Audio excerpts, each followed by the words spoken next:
এবার আমরা আলোচনা করব সিএসএস এর কমেন্ট সম্পর্কে। প্রতিটা প্রোগ্রামিং ল্যাঙ্গুয়েজের ভিতরেই এই কমেন্ট নামের জিনিসটা থাকে। সো এই কমেন্টটা কি? এই কমেন্টটা হচ্ছে কিছু টেক্সট বা কিছু লেখা। আমরা আমাদের কোড এডিটরে কিছু লেখা লিখবো বা কিছু টেক্সট লিখবো এবং সেই টেক্সটটা আমাদের ব্রাউজার বা আমাদের কম্পাইলার বুঝতে পারবে না, এবং বুঝলেও সেটাকে ইগনোর করবে, সেটাকে এক্সিকিউট করবে না। ঠিক আছে? সেই জন্য সেই টেক্সটগুলোকে কিছু কিছু ক্ষেত্রে আবার বলা হয় টেক্সট ফর হিউম্যান, অর্থাৎ শুধুমাত্র মানুষ ছাড়া এই টেক্সটটা কেউ বুঝবে না, আমাদের মেশিন বুঝতে পারবে না। শুধুমাত্র এই টেক্সটটা আমরাই বুঝবো, মানে আমরা মানুষরা বুঝতে পারবো, আমাদের মেশিন বুঝতে পারবে না। আমাদের প্রায় ক্ষেত্রেই কোড করার সময় কমেন্ট করতে হয়, কারণ কমেন্ট করলে আমাদের কোডগুলা ক্লিনার থাকে, ওকে, এবং আমাদের বুঝতে সহায়তা করে যে আমরা কোথায় কোন কোডগুলা কিসের জন্য ব্যবহার করছি। এবং দেখা গেল আমার কোড কিছুদিন পর আরেকজনের হাতে পড়ছে, তখন আমি যে কমেন্ট করে রাখবো সেই কমেন্টটা দেখে সে বুঝতে পারবে যে এই জায়গায় আমি এই কাজটা করছি। ঠিক আছে? তো চলেন দেখে নেওয়া যাক কমেন্ট কিভাবে করতে হয় সিএসএস এর মধ্যে। তো আমি চলে আসলাম আমার সিএসএস ফাইলের মধ্যে। দেখতে পাচ্ছেন এদিকে হচ্ছে এইচটিএমএল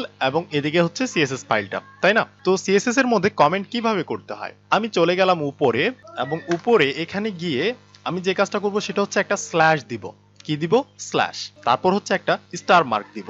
স্টার মার্ক দিয়ে আবার হচ্ছে আরেকটা স্টার মার্ক দিব এবং শেষে আরেকটা স্ল্যাশ দিয়ে দিব। ওকে, তো হয়ে গেল আমার কমেন্ট। এবার এই দুইটা স্টারের মাঝখানে আমি যে লেখাগুলো লিখবো সেটাই হয়ে যাবে কমেন্ট। এখানে যদি আমি কিছু একটা লিখি যে এখানে আমি ফার্স্ট লাইনটাকে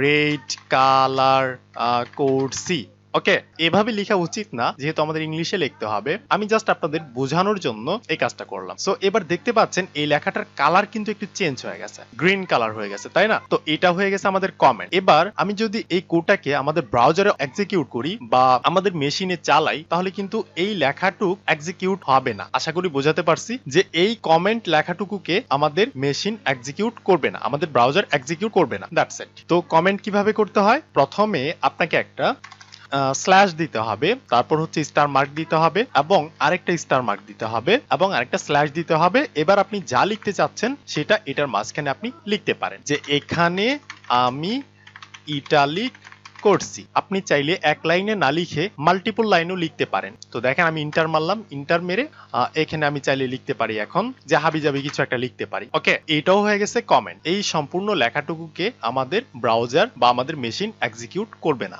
তো এটা কি বলে? কমেন্ট। আমাদের মেশিন যখন আমাদের এই সিএসএস কোডগুলোকে রিড করবে তখন প্রথমেই সে এখানে আসবে, আসার পর দেখবে এটা কমেন্ট। এই স্ল্যাশ এবং স্টার মার্ক দেখে বুঝে ফেলবে যে এটা হচ্ছে কমেন্ট, এটা আমার জন্য না, এটা জাস্ট মানুষদের জন্য। তখন সে এই লাইনটাকে পড়বে না, এই লাইনটাকে ইগনোর করবে, ইগনোর করে চলে আসবে এই লাইনে। এই লাইনে এসে দেখবে না, এখানে আমাকে কমেন্ট করে না, এখানে আমাকে কাজটা করতে বলছে, সো এই কাজটাকে সে এক্সিকিউট করবে।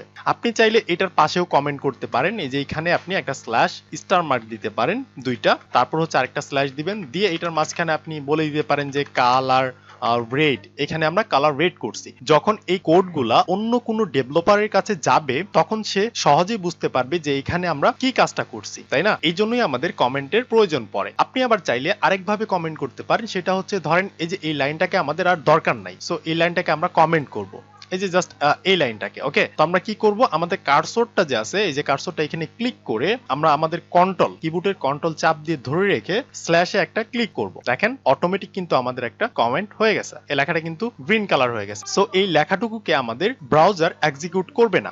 যখনই দেখবে এখানে কমেন্ট করা তখনই সে এই লাইনটাকে ইগনোর করবে। ঠিক আছে? তো আপনি যে লাইনটাকে কমেন্ট করতে চাচ্ছেন সেই লাইনে কার্সরটা রেখে কন্ট্রোল চাপ দিয়ে ধরে স্ল্যাশে ক্লিক করবেন, কমেন্ট হয়ে যাবে। ঠিক আছে? আবার আপনি যদি আনকমেন্ট করতে চান, ধরেন আমি কমেন্ট করছি এটাকে, এখন আমি চাইতেছি না আমি এটাকে আর কমেন্ট করব না, এটাকে আমি এক্সিকিউট করাবো আমাদের ব্রাউজারে, তখন আপনি কি করবেন, সেম ভাবে কার্সরটা এই লাইনের মধ্যে রাখবেন। এই লাইনের মধ্যে রেখে আপনি আবার কন্ট্রোল চাপ দিয়ে ধরে রেখে স্ল্যাশে ক্লিক করবেন, আনকমেন্ট হয়ে যাবে। দেখেন এবার কিন্তু আনকমেন্ট হয়ে গেছে। সো এইভাবেই কমেন্টগুলোকে করা হয়। এই কমেন্টগুলো আমাদের অনেক কাজে লাগে, অনেক উপকারে লাগে। সো আমি এই কমেন্টগুলোকে ডিলিট করে দিই। মাল্টিপল কমেন্ট যেটা ন্যাচারালি যখন কেউ কোড করে তখন কিভাবে করে, ওয়েবসাইটের মধ্যে কিছু সেকশন থাকে, হেডার, হিরো এরিয়া, ফুটার, এই ধরনের কিছু সেকশন থাকে। সো আমাদের কোড করার সময় বুঝাইতে হয় যে কোনটা কোন এরিয়ার কোড, সেটা বোঝানোর জন্য কি করতে হয়, কমেন্ট করতে হয় স্ল্যাশ দিয়ে দুইটা স্টার দিয়ে, এবং এখানে বলে দিতে হয় যে হেডার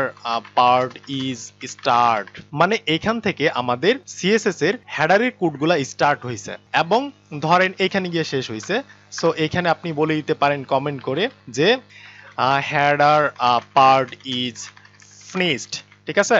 তো এই কমেন্টগুলো দ্বারা এভাবে কাজ করা হয়, এভাবে বোঝানো হয় যে এখান থেকে আমরা শুরু করছি এবং এখান থেকে শেষ করছি। তারপর এবার যদি আমাদের ধরেন ফুটারের কাজ থাকে, সো আমরা এখানে আবার কমেন্ট করব, স্ল্যাশ দিব, স্ল্যাশ দিয়ে স্টার দিব দুইটা, সরি স্ল্যাশ দুইটা স্টার এবং আবার slash.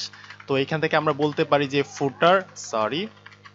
Footer area start hair, and আমরা এখানে কিছু কোড করতে পারি। কোড করে আবার ধরেন আমরা কিছু লিখে দেই যে পিটাকে আমরা কালার গ্রিন করব এবং এটার নিচে আমরা বলে দিতে পারি ফুটার এরিয়া ফিনিশড হেয়ার। তারপর আমরা কি করব, কন্ট্রোল ধরে রেখে স্ল্যাশে ক্লিক করব, কমেন্ট হয়ে যাবে। সো এইটুকু কমেন্ট হচ্ছে আমাদের ফুটার এরিয়ার কমেন্ট। আমরা সহজেই কিন্তু বুঝতে পারতেছি, অন্য যে কোনো মানুষ আসলেও এই কোডটা দেখলেও বুঝতে পারবে যে ফুটার এরিয়া এখান থেকে স্টার্ট হয়েছে এবং ফুটার এরিয়ার কোডগুলা এখানে শেষ হয়েছে। সো এইভাবে কমেন্ট করে বোঝানো হয়। এই কমেন্টটা খুবই গুরুত্বপূর্ণ একটা জিনিস, আপনি যে কোনো ভাবে এই কমেন্টটাকে আপনি কাজে লাগাইতে পারেন। যেমন এক্সাম্পল, এই সাইজিংটা আমরা এখানে করছি, সো আমাদের এটা প্রয়োজন নাই, আমরা এমন ভাবে আরেকটা সাইজিং করব। সো এটাকে আমি কপি করলাম, কপি করে ধরেন আপাতত এই যে এইটাকে আমরা কমেন্ট আউট করে রাখবো। সো কমেন্ট কিভাবে করব, সবগুলাকে আমি সিলেক্ট করি, সিলেক্ট করে ধরে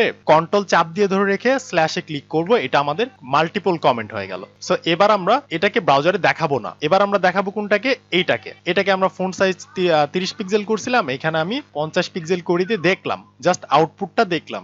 দেখার পরে আবার আমার মনে হয়েছে না এটা আমাদের লাগবে না, এটা আমরা কমেন্ট আউট করে রেখে দেই, আমাদের আগেরটা লাগবে। সো আগেরটা আমরা কি করব, আবার এটাকে কমেন্ট আউট করব কিভাবে, কন্ট্রোল চাপ দিয়ে ধরে রেখে স্ল্যাশে ক্লিক করব। আগে কিন্তু আপনাদের পুরোটাই সিলেক্ট করতে হবে, সিলেক্ট করে ধরে রেখে তারপর কমেন্ট আউট করে দিবেন, ব্যাস। এইভাবেও কিন্তু আপনি কমেন্টটাকে কাজে লাগাইতে পারেন। সো কমেন্টের অনেক পারপাস আছে, তো ভালো করে প্র্যাকটিস করেন। দেখা হবে পরবর্তী ভিডিওতে।